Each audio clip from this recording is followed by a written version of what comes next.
Okay, so what we're looking for is size and consistency right now. So when you're going through and doing this, what we would like to see is we'd like to see it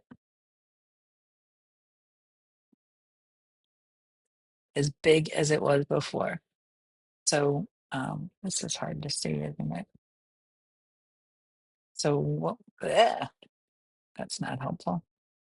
Okay, so we are taking and we are making these as consistent as possible, but consistent and big was the goal of this assignment, not just writing, right? And we also want to make sure that we're forming our letters the right way.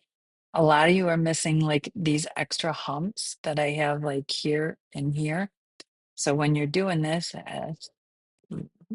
that hump has to be there in order to space all of this properly.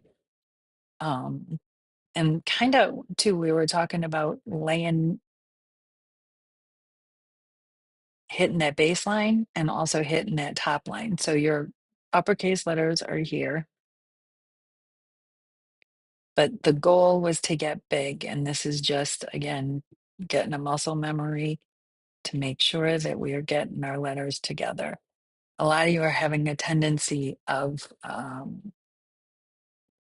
let's say, not, okay, here we got another case where we're not hitting the humps. We're missing those.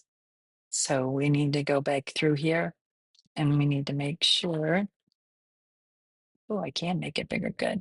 We need to make sure that we are hitting this.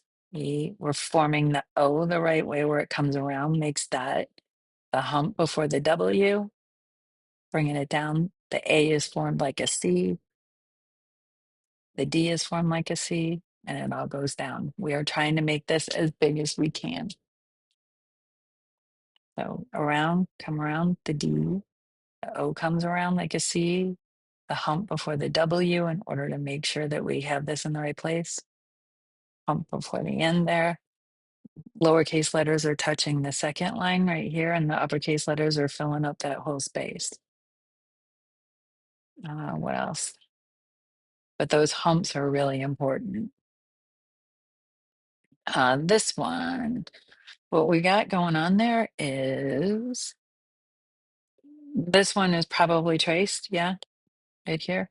And then the rest of it, they just get smaller and tinier as they're going along. So one of the things that you want to do is you want to make sure that you're forming your letters properly. You want to make sure that you're hitting that 2 lines and 3 lines. And then we end up getting smaller and smaller as we go along. And with these ends, it's going to be really important that she keeps her humps in there in order to keep them spaced properly, because what's going to end up happening, and I don't know if she did it on any of these, but this right here where it's just this na na na na na na na na na, and you won't be able to read anything. So those are all there for spacing. Once you get done and once we move on, you'll be doing it for the wire cursive, and that is where we will, I'm going to make this bigger so you can see it. That is where we will go back, and anything that we double backed on, we're going to make sure that we do that with a little bit of space in between there. So when we make it with the wire, we won't lose it. Okay. So it's really important that you're consistent and big.